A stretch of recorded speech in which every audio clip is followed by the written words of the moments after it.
مساء الخير على حضراتكم. النهارده ان شاء الله هقول لكم على كام تركايه حلوه قوي في السمك البلطي، ازاي تخليه طالع مقرمش وكريسبي ولونه ذهبي والطعم مختلف شويه عن اللي احنا بنعمله.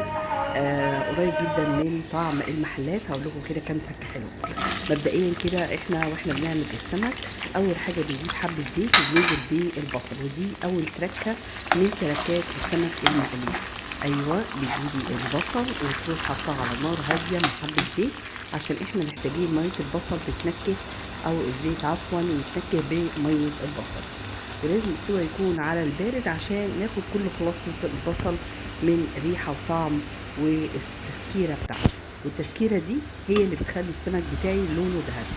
طيب البصل بتاعنا بدأ يدخل في التسوية وبدأ يدخل على اللون الكريسبي المحمر البني والحلو. هبدأ بقى اخده واصفيه حلو قوي بالمعلقة وانا بطلعه، يا اما بحطه على طبق يكون واسع عشان يطلع كده مفلفل، يا اما تحطه في مصفى.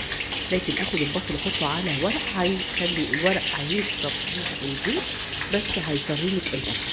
ودي كده تاني تركه في تحمير البصل ازاي تخليه كويس. نرجع بقى للسمكه. السمكه حلاوتها ان انت تفتحيها من النص وتبداي تقليها، ما تبقاش سمكه كامله. وده اللي بيخلي لك طعم السمك بيبقى عامل زي المحلات، واخد الطعم والريحه واللون الجميل دوت. حد هيجي يقول لي ما فين البهارات اللي انت مبهره بيها السمك؟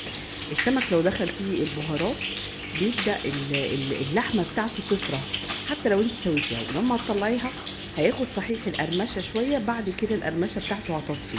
لكن لو انت عملتيه بنفس الطريقه اللي بقول لك عليها هيفضل على طول معاكي كريسبي، وده سر من اسرار السمك المقلي. طيب انا دلوقتي حطيت السمك المقلي على مصفى كبيره واسعه عشان تتهوى، ما بحطهاش فيه ولا طبق او اي حاجه عشان ما يتكتمش ويطرى معايا.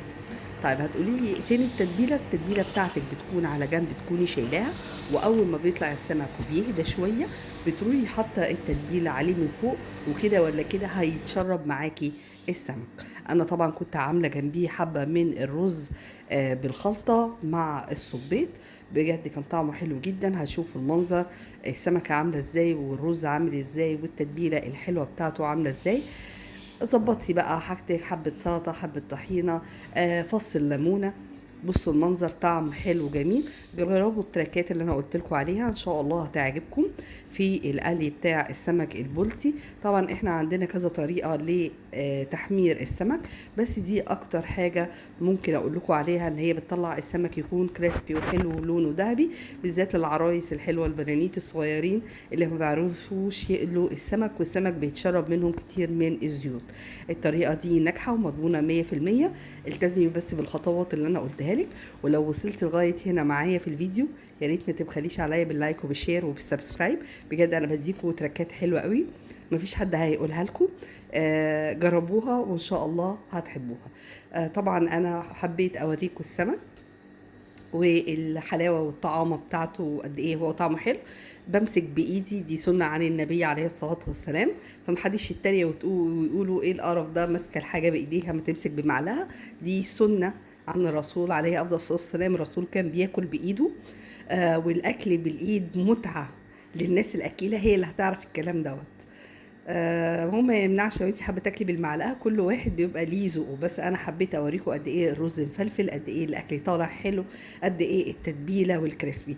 لو حابين اي طلب من الطلبات ادخلوا عندي على البيج وراسلوا لي عليهم.